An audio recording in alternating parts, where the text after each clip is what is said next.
नहमदुहु व नुसल्ली अला रसूलिल करीम, अम्मा बाद।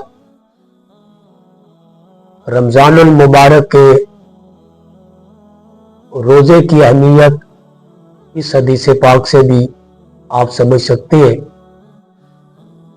जो बड़ी मशहूर हदीस है कि आप सल्लल्लाहु अलैहि वसल्लम मिंबर पर तशरीफ ला रहे थे। आपने पहली पौड़ी पर कदम मुबारक रखा, फरमाया आमीन। दूसरी पौड़ी पे कदम मुबारक रखा, फरमाया आमीन। तीसरी पौड़ी पर कदम मुबारक रखा, फरमाया आमीन।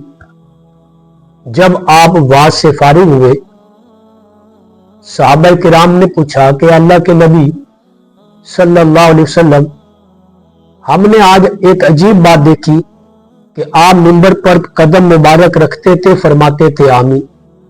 आपने फरमाया हाँ, जिब्रील अमीन आए थे। जब मैंने पहला कदम मिंबर पर रखा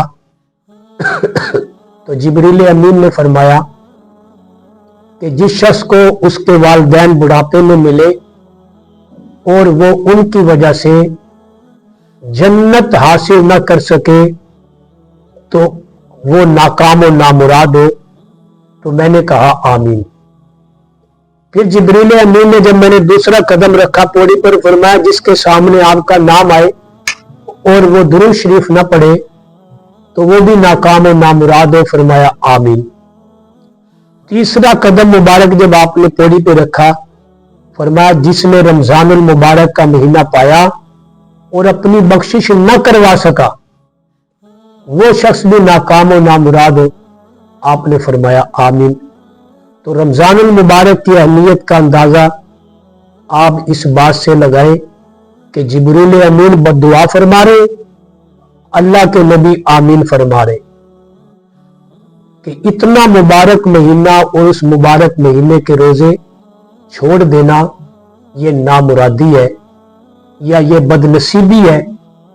इसलिए रमजानुल मुबारक के रोजे एहतमाम के साथ रखने चाहिए, शौक के साथ रखने चाहिए, ज़ौक़ के साथ रखने चाहिए, ना कि मजबूर होकर या बेदिली से या मजबूर होकर कि जनाब ये तो अब रखने पड़ने हैं।